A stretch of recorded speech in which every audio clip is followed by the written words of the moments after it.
Hi everybody, welcome to the YouTube channel of Government Girls College Taranagar once again। आज हम phylum कोडेटा के general characters और outline classification discuss करेंगे। So let's get started. शुरू करते हैं जनरल कैरेक्टर से। तो अगर हम हैबिटेट की बात करें तो फाइलम कोडेटा की जो मेंबर्स हैं ये हर प्रकार के हैबिटेट के अंदर पाए जाते हैं। ये मोस्ट सक्सेसफुल एनिमल्स हैं। तो ये एक्वाटिक हो सकते हैं, टेरियल हो सकते हैं या फिर टेरेस्ट्रियल, मतलब ये जल में पाए जाते हैं, एयर के अंदर भी पाए जाते हैं और लैंड के ऊपर भी पाए जाते हैं।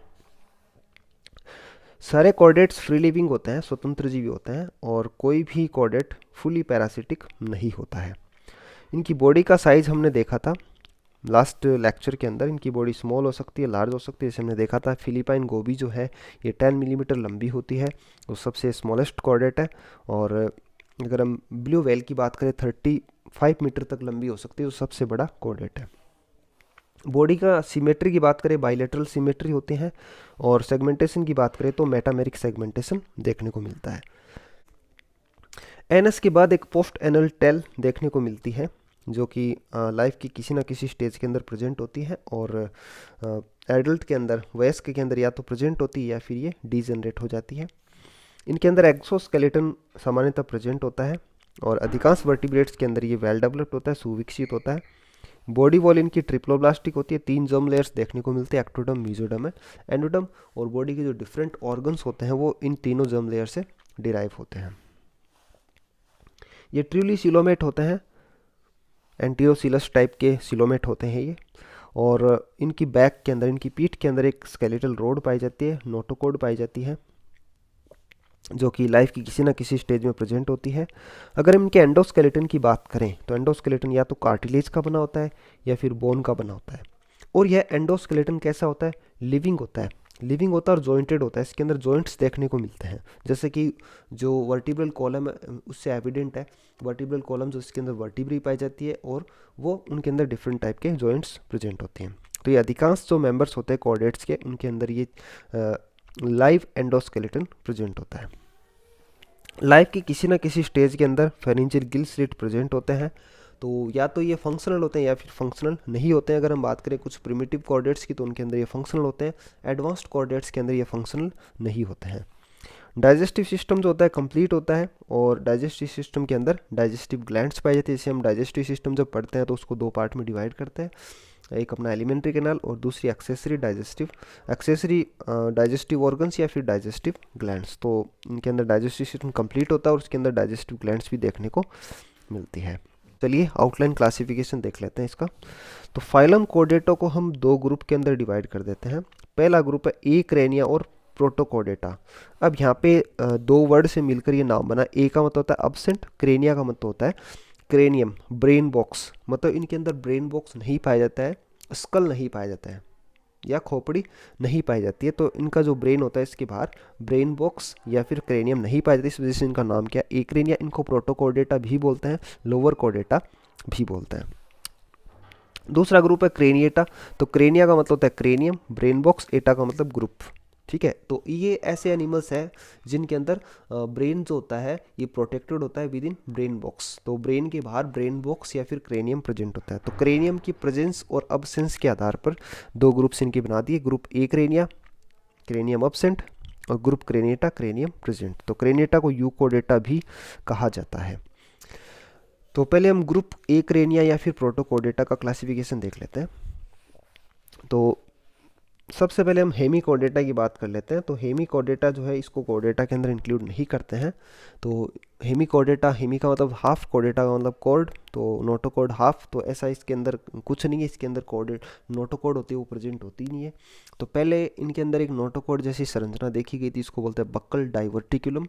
तो इसको नोटोकॉर्ड माना गया था, लेकिन बाद में पता चला कि ये ना तो नोटोकॉर्ड के होमोलोगस है ना ही एनालोगस है। मतलब ना तो ओरिजिन नोटोकॉर्ड के समान होता ना इसका फंक्शन नोटोकॉर्ड के जैसा है। इस वजह से इस हेमी कोर्डेटा को कोर्डेटा से हटा दिया गया। दूसरा सब फाइलम यूरो कोर्डेटा।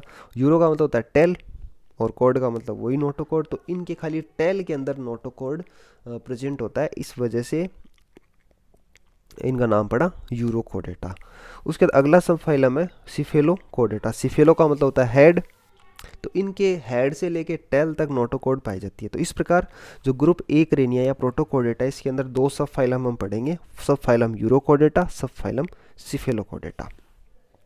सब फाइलम यूरोकॉर्डेटा जो है, सॉरी, जो सब फाइलम हेमिकॉर्डेटा है, इसके अंदर दो क्लासेज आती है।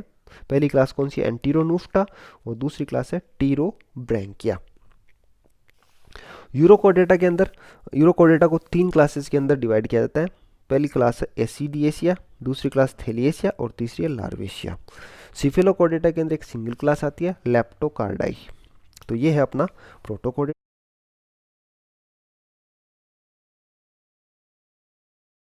वर्टिब्रेट्स भी बोलते हैं। तो इनके अंदर एक ही सब फाइलम आता है, सब फाइलम वर्टिब्रेटा, क्योंकि इनके अंदर नोटोकॉर्ड को या तो वर्टिब्रल कॉलम कशेरुकदंड के द्वारा रिप्लेस कर दिया जाता है या फिर उसके द्वारा कवर कर लिया जाता है। तो इनका सबसे बड़ा कैरेक्टर है। वर्टिब्रेटा को दो डिवीजन के अंदर डिवाइड किया जाता है। पहला डिवीजन एग्नेथा, दूसरा डिवीजन ग्नेथोस्टोमेटा। तो एग्नेथा, ए का मतलब अब्सेंट, ग्नेथा का मतलब जबड़े। तो इनके अंदर जबड़े नहीं पाए जाते, इनको जालेस फिशेज भी बोलते हैं, जालेस फिशेज। और दूसरा क्या है, ग्नेथोस्टोमेटा। तो ग्नेथो का मतलब होता है जबड़े, स्टोमा का मतलब माउथ।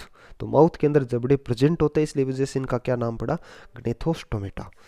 अगर हम डिवीजन अग्नेथा की बात करें, तो डिवीजन अग्नेथा के अंदर दो क्लासेस आती है। पहली क्लास है ऑफ्ट्रेकोडर्माई, एक्सटिंक्ट है। दूसरी क्लास है साइक्लोस्टोमेटा, साइक्लोस्टोमेटा। तो साइक्लोस्टोमेटा जो है, इनको, इनका सबसे अच्छा कैरेक्टर क्या है, साइक्लोस। साइक्लोस का मतलब होता है सर्कुलर, और स्टोमा का मतलब माउथ। तो इनका जो माउथ होता है वो सर्कुलर होता है, वृत्ताकार होता है, इस वजह से इनको क्या बोला जाता है, साइक्लोस्टोमेटा। उसके बाद डिवीजन अगर ग्नेथोस्टोमेटा की बात करें तो उसको दो सुपर क्लास में डिवाइड किया जाता है। पहली सुपर क्लास है पीशी, जिसके अंदर फिश आती हैं, और दूसरी सुपर क्लास है टेट्रापोडा। तो इसके अंदर क्या आते हैं, ऐसे एनिमल्स जिनके अंदर चार लिम्स पाए जाते हैं, चार पैर पाए जाते हैं, उनको हम क्या बोलते हैं, टेट्रापोडा। सुपर क्लास स्पीशीज के अंदर तीन क्लासेज आती हैं, जिनमें से एक एक्सटिंक्ट है, प्लेकोडर्माई, एक्सटिंक्ट। उसके बाद कॉन्ड्रिक्थिज, जिनको हम क्या बोलते हैं, कार्टिलेजिनस फिशेज, ऐसी फिशेज जिनके अंदर एंडोस्केलेटन कार्टिलेज का बना होता है। और उसके बाद तीसरी क्लास कौन सी है, ऑफ्टिक्थिज। तो ऐसे इनको हम बोलेंगे बोनी फिशेज। तो ऐसी फिशेज जिनके अंदर क्या होता है, एंडोस्केलेटन बोन्स का बना होता है। तो इनमें से प्लेकोडर्माई एक्सटिंक्ट है, कॉन्ड्रिक्थिज और ऑफ्टिक्थिज ये लाइव है। तो इनको हम आगे देखेंगे one by one. Super class Tetrapoda के अंदर चार क्लासेज आती हैं। पहली क्लास है एम्फीबिया, एम्फी का मतलब होता है ड्यूअल, और बायो का मतलब लाइफ। तो ये ऐसे एनिमल्स हैं जो लैंड और वाटर दोनों प्रकार के हैबिटाट्स के अंदर रह सकते हैं। ड्यूअल मोड ऑफ लाइफ इनका होता है। दूसरा है रेप्टिलिया। तो रेप्टिलिया, रेप्टिलिस लैटिन लैंग्वेज का वर्ड है, रेप्टिलिस उससे लिया, मतलब क्रीपिंग, जो रेंग कर चलते हैं, वो किस में आते हैं, रेप्टिलिया के अंदर। उसके बाद अगला क्लास है एविज। तो एविज लैटिन लैंग्वेज के अंदर एविस, एविस का मतलब होता है बर्ड। तो इसके अंदर जितने भी वर्ड्स हैं वो आते हैं। और उसके बाद मेमेलिया। तो मेमेलिया का सबसे अच्छा कैरेक्टर, इनके अंदर मेमरी ग्लैंड्स पाई जाती है, स्तन ग्रंथियाँ पाई जाती हैं। तो अगर हम इनके फर्दर डिवीजन की बात करें तो ऑफ्ट्रेकोडर्माई, साइक्लोस्टोमेटा, प्लेकोडर्माई, कॉन्ड्रिक्थिज, ऑफ्टिक्थिज, एम्फिया। मतलब एम्फीबिया तक के जो वर्टिब्रेट्स हैं ये आते हैं अनएमनियोटा के अंदर, लोअर वर्टिब्रेटा, अनएमनियोटा। तो इनके अंदर एक्स्ट्रा एम्ब्रायनिक मेम्ब्रेन्स नहीं पाई जाती है, इस वजह से इनको क्या नाम पड़ा, एनएमनियोटा। और रेप्टिलिया, एविज और मेमेलिया ये किसके अंदर आते हैं, एमनियोटा के अंदर। इनके अंदर एक्स्ट्रा एम्ब्रायनिक मेम्ब्रेन्स देखने को मिलती है। तो ये आपके हायर वर्टिब्रेट्स होते हैं। तो इस प्रकार कॉर्डेट्स के अंदर हम 8 क्लासेस पढ़ेंगे, इनके अंदर सॉरी 7 क्लासेस पढ़ेंगे। इनके अंदर दो जो एक्सटिंक्ट, इनको हम इंक्लूड नहीं करेंगे। तो लाइव क्लासेस कौन कौन सी है, पहली है साइक्लोस्टोमेटा, दूसरी कॉन्ड्रिक्थिज, तीसरी ऑफ्टिक्थिज, चौथी एम्फीबिया, पांचवी रेप्टिलिया, सिक्स्थ है एविज और सेवंथ है मेमेलिया। तो ये इसकी कौन सी क्लासेस, लाइव क्लासेस, दो एक्सटिंक्ट है, ऑफ्ट्रेकोडर्माई और प्लेकोडर्माई। तो ये आपका आउटलाइन क्लासिफिकेशन है कॉर्डेटा का। तो नेक्स्ट क्लास के अंदर हम सब फाइलम हेमिकोडेटा के जनरल कैरेक्टर्स और क्लासिफिकेशन पढ़ेंगे। हालांकि ये कोडेटा के अंदर नहीं आता है, तो लेकिन फिर भी हम इसको सबसे पहले हेमिकोडेटा को डिस्कस करेंगे। So that's all we have in this lecture. Thank you so much.